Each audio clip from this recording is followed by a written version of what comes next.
तर हा आजचा सामना आमच्या भावनांशी खेळ असल्याचं आसावरी जगदाळे यांनी म्हटलंय। पहलगाम हल्ल्यात मरण पावलेल्या संतोष जगदाळे यांच्या कन्या आसावरी जगदाळे यांनी ही प्रतिक्रिया दिली आहे।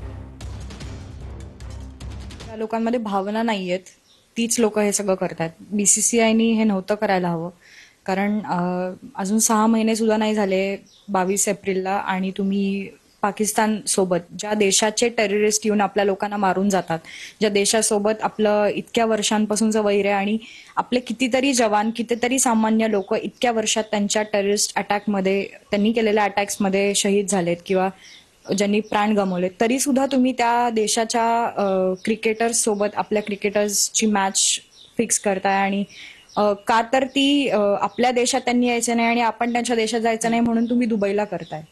म्हणजे तुम्ही कुठल्या वेनी त्यांच्याशी डील करताय, तुम्ही इनडायरेक्टली त्यांना फंडच देताय टेररिझम अजून वाढवण्यासाठी। फक्त ट्रीटीज साईन करून किंवा पाणी बंद करून किंवा ट्रेड बंद करून तुम्ही त्यांच्याशी संबंध तोडले असं नाही।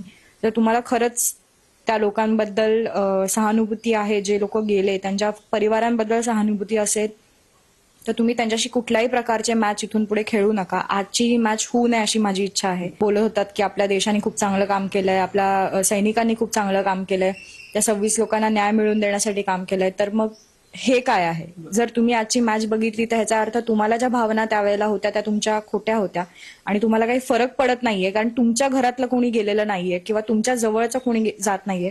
तर प्लीज हे करू नका। हे एक प्रकारे तुम्ही टेररिझमला सपोर्ट करताय असंच त्याचा अर्थ